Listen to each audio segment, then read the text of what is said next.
पशुधन की नस्लों में सुधार न होने के परिणाम स्वरूप बड़े पैमाने पे पशुधन सड़कों पर, खेतों में और फिर वही कसाई खानों में भी जाते थे। आस्था के साथ भी खिलवाड़ होता था, साथ साथ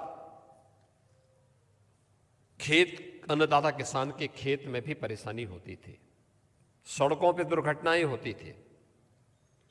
हम लोगों ने 2017 में ही निराश्रित गो आश्रय स्थल की एक कार्य योजना बनाई, 2018 में उसको लागू किया और आज मुझे बताते हुए प्रसन्नता है कि 14 लाख से अधिक गोवंश वर्तमान में सरकार की गौशालाओं में या फिर सरकार के द्वारा सहायता प्राप्त पशुपालकों के बीच में आज उनकी देखभाल की जा रही है, जिसमें प्रति गोवंश जो सरकारी निराश्रित गो आश्रय स्थल है वहां पर सरकार अपने स्तर पर उनका संचालन करती है, लेकिन इसके अलावा तीन स्कीम हमारी है। एक सरकार स्वयं चलाती है जिसमें 12 लाख से अधिक गोवंश सरकार अपनी निराश्रित गो आश्रय स्थल के माध्यम से उनकी देखभाल करती है। दूसरी स्कीम है जो हम लोगों ने सहभागिता योजना के माध्यम से चालू की है कि किसी भी पशुपालक को हम 4 गोवंश तक देते हैं।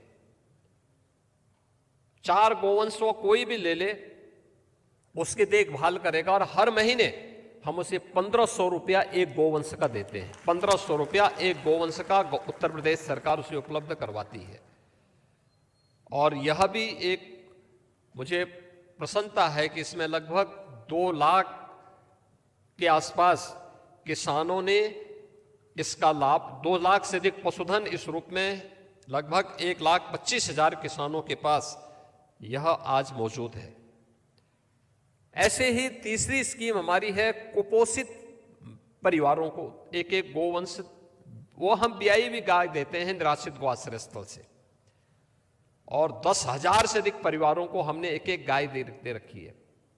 जब तक वो गाय दूध देती है, क्योंकि निराश्रित गो आश्रय स्थल से जुड़ी हुई गाय है, कम दूध देती है, 100 ग्राम से लेके 500 ग्राम तक। एक कुपोषित परिवार के लिए कम दूध ज्यादा लाभदायक है, क्योंकि धीरे धीरे करके वह दूध पीने का आदत डालेगी तो उसको पचा भी पाएगी।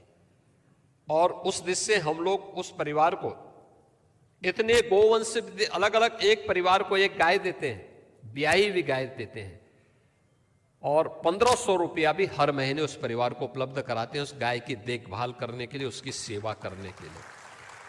तो ये 3 प्रकार की स्कीम प्रदेश के अंदर हम लोगों ने दे रखी है, जिसके माध्यम से गोवंश के संरक्षण के साथ साथ संवर्धन के कार्यक्रम को आगे बढ़ाने का कार्य किया जा रहा है।